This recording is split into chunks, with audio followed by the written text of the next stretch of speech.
training program. So we talk something relevant with the computer system validations in the digital. The entire pharma world is upgrading itself one point to the other. So there are several milestones that we have actually crossed one after the other since year 2020.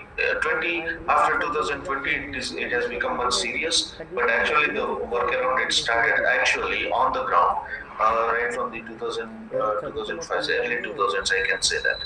So initially, it was the SOPs. How do you show your complaints to the regulatory authorities? It is with the formats, it is the kind of data that we are gathering, and we are actually uh, interested to recall the events, like creating a history or showing the evidence. That is the manual system, what actually it did. But later on, there were some issues. Some data integrity issues, and 1995 was the time when the data integrity actually started pitching in, and now they wanted a systemized workaround and the process flows and the computer systems and the software, and now we, for a greater compliance, we have shifted down to software, and now we can actually understand how best we have gone through. We have a brief history of it, but what actually is required from a software? Can anybody give a small glimpse of it? What does a pharma company needs? What does a pharma company need from a software? Just give your idea.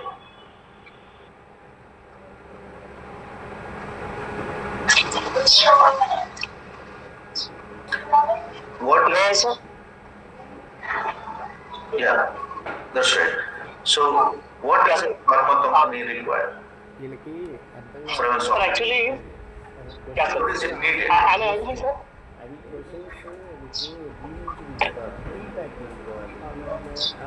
Am I audible, sir? Yes, Praveen, you are clear. Please proceed. Yeah. Sir, actually, All right. So, you are explaining about software. I'm sharing my screen, and you can see certain factors in that. We'll just go through that, and please follow the screen. And once I share my screen, my screen becomes blank. I go into the presentation mode. If somebody wants to talk something, you just need to unmute yourself and say anything to that. So please look at the screen that I am sharing now. So could you see my screen now? So I'm presenting. Could you see the screen? Yes, sir. Oh, that's great. Right. So let me just go on with the presentation here. What I have to say, what I have to offer, and this is what we call around. It is a computer system validation now, and what actually the purpose of a software. This is what actually we are trying to make around. So now we go on with see, the people when they work on the shop floor or in the lab, they need some kind of guidance. So it is the purpose of the documentation translated into the digitalization. That's what actually a software does. So now, what is the purpose of a software?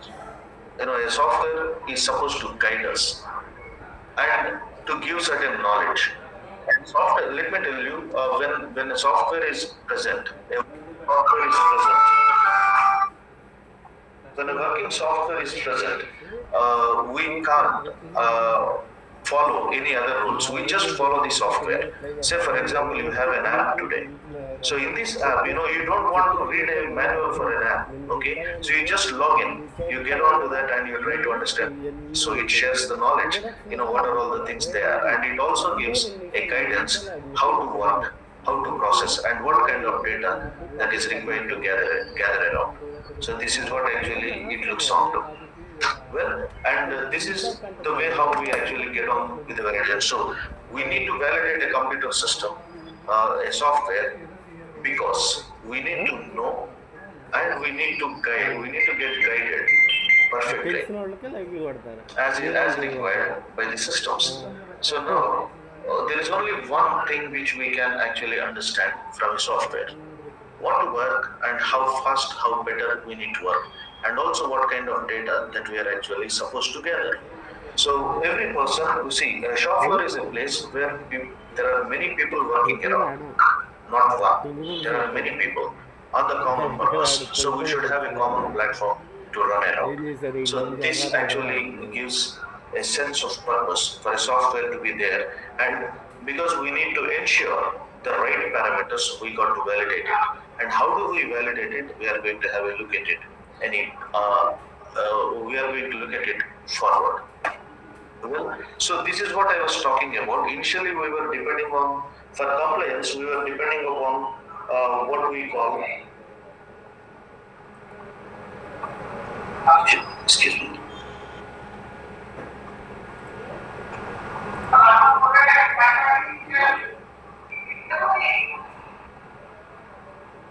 So what we call SOPs and formats, and these were the updated tools at that time to show the compliance. So we have the formats and all these things, and later on it has become the digital records. So no one actually trusts the manual records at this point in time, because there are many people with different backgrounds working on the same things. So the SOPs and formats, they have become only a reference points, a guidance points. So the more assurance and more confidence comes from the digitalized records. So we go into the growing commitments out there, and then where are we going? We are going towards artificial intelligence, and we are actually going with automations. So this is the way how we are actually growing together. So 20 years before, having SOPs is a great thing for all the things. So SOPs were the only systems, but now it is how much software you use, how much dependable software you use. That's what is going to be a benchmark. And later on, how best you could automate your systems along with the artificial intelligence system. So we need to upgrade ourselves into the artificial intelligence, first into the digital records, understanding the digital records, and then going into artificial intelligence and the automations. Well, and let me just look at how FDA is concerned about it. All the regulatory bodies in the entire world, they are actually concerned about the data and the unbreakable data and the dependable data. And USFDA is taking really aggressive steps to understand how the data need to be collated and how the data need to be preserved, how the data need to be used and are understandable with the compliances. So now here we have got the latest guidance with and this is actually for clinical investigations. Please don't get carried away. This is only a update. I just wanted to show you this update because it is half relevant to our subject, and it also shows the aggressiveness of the FDA office, how actually they are pitching very fast into the every single corner of the software that we use. So software, when I say software, we are going to generate a lot of data. A lot of data. Some data is voluntary and some data is involuntary. So sometimes we know that we are generating this data, and sometimes we just don't know what kind of data that we are generating. So software has to be validated in such a way that it doesn't get carried away with the other involuntary data, and it generates only the data that we want and that we want to show it across, and that is for the compliance. Look at the guidance, the interests of the guidance, what they have done. One is the authenticity, integrity, confidentiality. Okay, so this becomes the safety of the data and the recognition of certified copies as originals. So now we need to have the original ones in place, and we are not supposed to lose it for a lifetime. And the risk-based approach. So the computer system validation, actually, risk-based approach we are already implementing into it, but it need to be further enhanced to a greater extent. So this is what actually the regulators are intending to, and they are sharp enough than the industry to get into the computer system validations outright. So the compliances are going very seriously onto it. and we just need to understand that how prepared are we, how standard are we, how robust are we. That's what actually we need to talk about, right? Well, so I just pause for a moment and I just ask you, are you guys with me?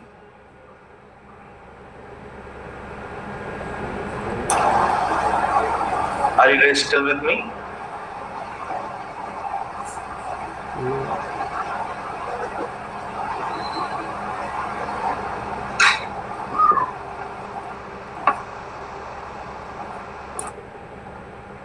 Well, hello. So is there anybody who can actually raise their hand? That's right. All right. So, anyone want to ask any question until here before getting into the other slides?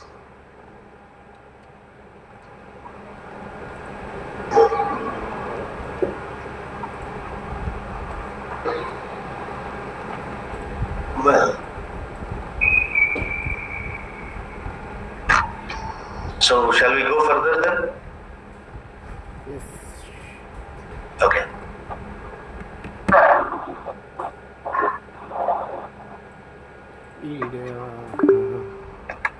Well, so we are stopping here for a moment, to just have an understanding of the way how the FDAs are actually penetrating into our day-to-day activities every single day. So, how do we go about the computer system validation as a theory, as a concept, as a principle? How actually we need to run through it? So, this is what our next slides talk about.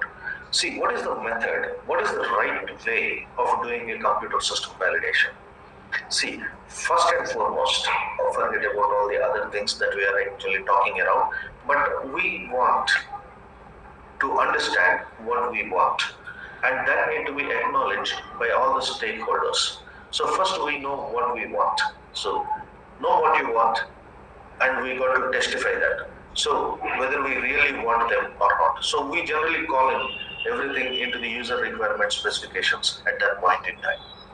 So now, when we understand what are all those things that we need, so we are going to testify them against certain standards. And these standards could be customers, these standards could be users, these standards could be the regulatory authorities, anybody actually. So how we get our requirements, the user requirements, from the surroundings that we are connected with.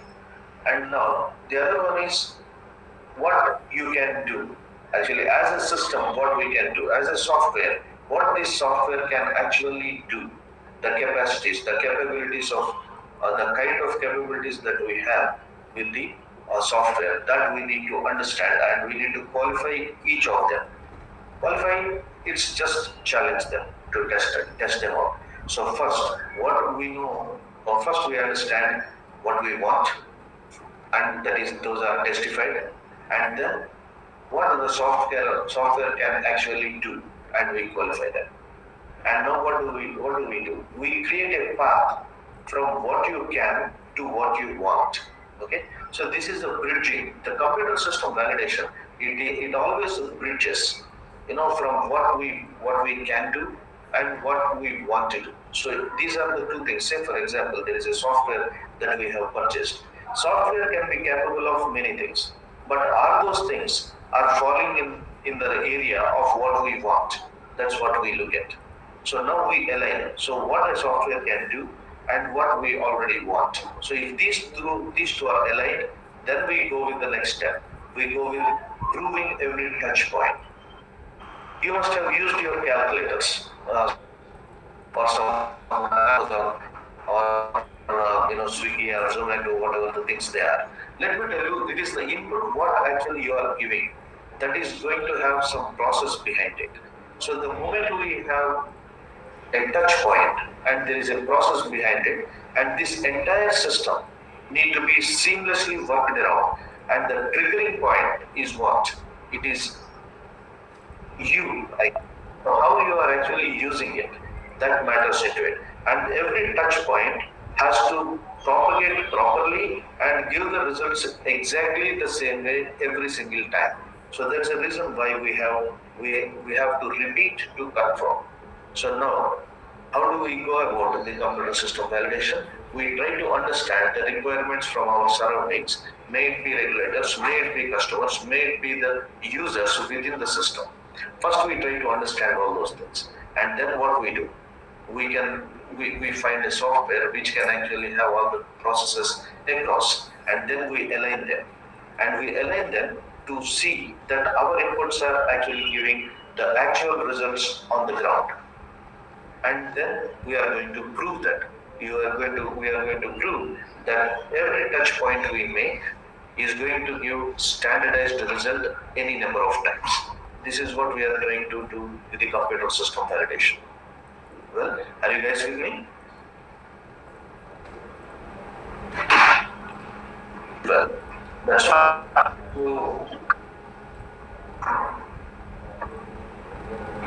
the scope of it. So conceptually, functionally, and physically, we are actually dealing with something like this. Whenever we talk honestly about the computer system validation, we fail in setting the boundaries many times. Either we follow what the software company has given, and we go abide it, or we are going to follow the regulators and we are going to follow.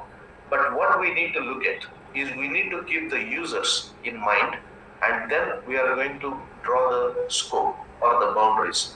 First one is a concept. In a conceptual end, we need to, in principle, understand what actually we need to get on with this software and what kind of properties that, and how we need to get on functionally. So functional part is the subdue of the conceptual part. And because we have the functional part, we have got physical processes established. So this is the scope of the computer system validation. Physically, every process is established based on the functional methodologies. So if the functional methodologies fail, the processes fail. So we need to have a connecting link between these two. We can actually see the data, how that we are actually generating and processing. We have something which is really important, certain critical points, and these critical points actually they are supposed to be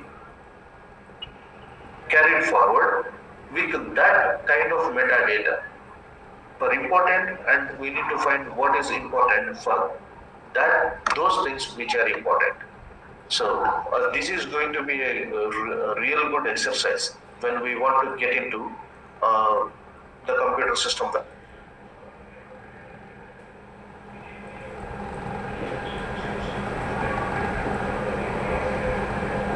validation. What kind of is important? We must important that particular data. But one can establish it out. We have got a two-stage data that we can be backed up with. So what is important and what is important for those things which is important. So these are the two areas that we are actually supposed to look into, and intensively it works through the computer system validation. So what actually it should do? Now, here it is. So what are all the things that actually the computer system validation do? A validation, it has to be having a data, collect the data which is safe. Say for example, say we have got a software for quality management system. Alright, so we have a quality management system software which we deal with our change controls, the deviations, the investigations, and all these things. See, the amount of data which is generated, that is unplanned. See, every system, it has got a planned way of collecting the data. But the quality management systems, they are going to collect all the unplanned data, investigated data, and the root cause analysis, and the corrective and preventive actions, which are written nowhere. We are going to create them. Okay? So when we are going to create them, our data should not be misaligned with anything. See, it should not be gone anywhere. If you remember, a couple of years before, Dr. Reddy Laboratories, they suffered a hacker. Somebody, they have actually got into the entire computer system, and their data was being just skimmed away. So now they had to stop their operations until they get it done. So they have to go for a new version of the softwares out there. Why? Because the initial one, it was not safe enough. See, the entire data is going to crash down if it is not safe enough. So somebody can get through. What is the importance of the electronic signatures that we have? We don't have any meaning to have the password control and all these things. So what is the next one? It should be identifiable. See, if we can't identify data in a proper sense, the numbering systems, the allocation of numbering systems, certain automatic numbering systems or manual things, we can't retrieve the data in a proper sense. Imagine an Excel sheet without columns. The column names, I mean to say. So we can't find any data. Whatever may be the information that you have, we can't fish it out.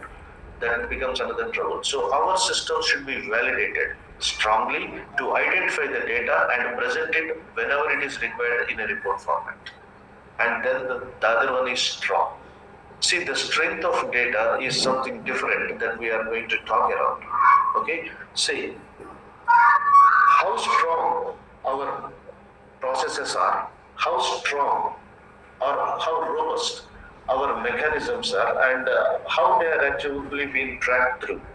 This is what actually we need to validate it out, because we are showing complaints, and this data has to be presented in such a format, such a strong logical set of format that there is no other data better. There is no other better data than the data that is collected during these processes. So that is what we mean. So we make a strong statement out there. So we have to go on with the statements because we are hitting complaints directly. You remember the story what happened with messaging center 4-5 years ago. So the people, they were just unaware of it. So now we need to build certain strength into the computer system validation. There shall be no problem, no data that is generated without our knowledge. That's what actually this means. And indispensable. So let me tell you, once we are actually habituated with the mobile phones, the smart mobile phones, we don't feel like passing our time on TVs anymore.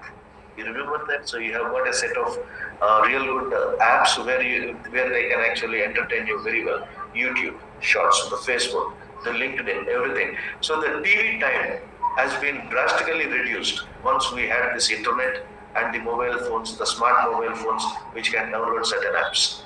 So now the software is going to be indispensable.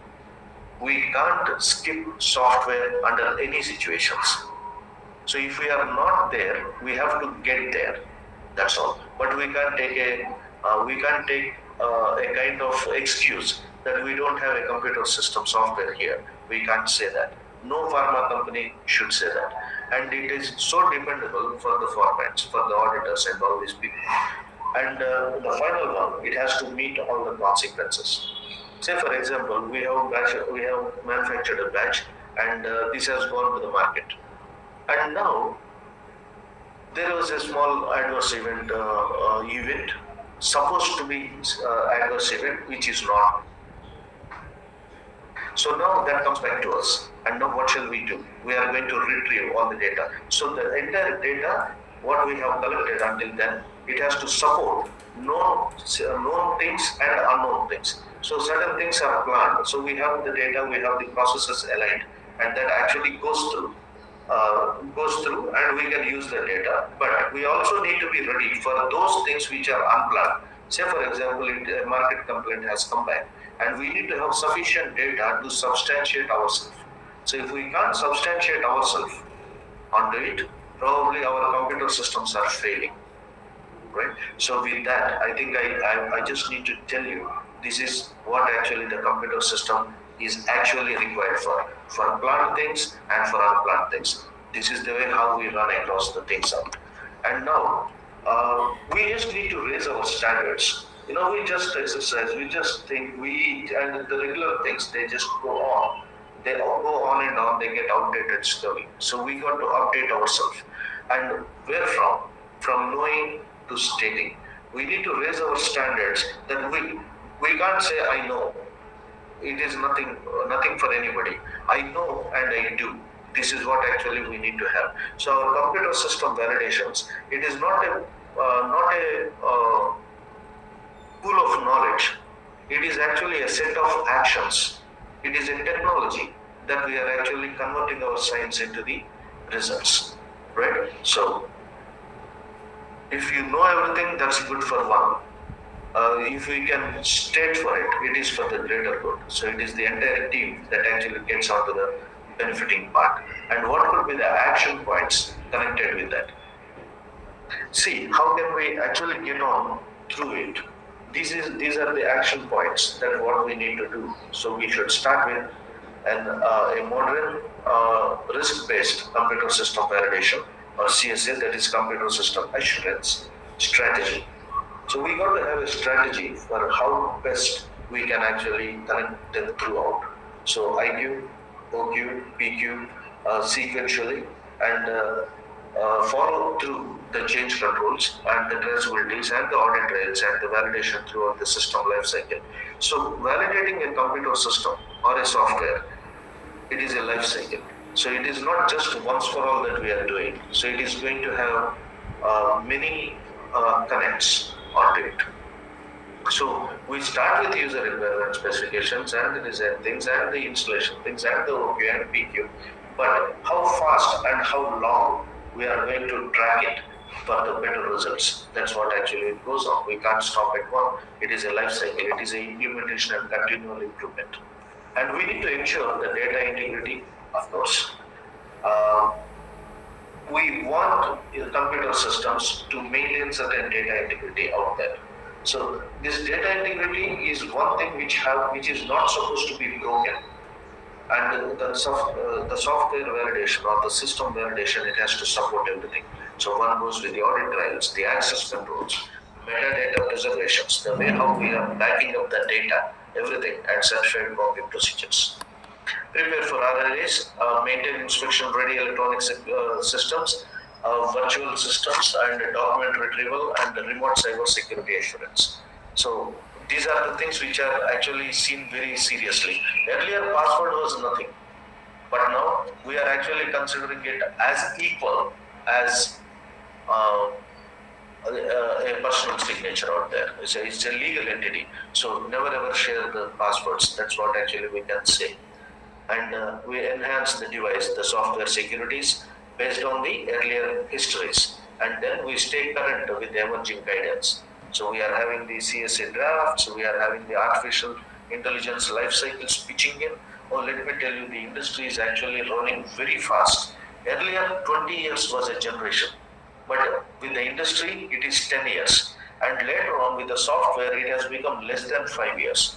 Within 5 years, the entire structures are being changed, and we can't stop it. So nowadays, I think we are considering 3 years as a generation. Once you prepare an SOP, and by the time it comes for the mandatory review, the entire systems are changed. That's going to be happening. It is so fast nowadays, and we have to be very clear onto these things. And how prepared are we is actually going to help us. And now, whether we can capture everything and all at a time, that's what actually we are going to see through. This is what actually it means. Right. So now this is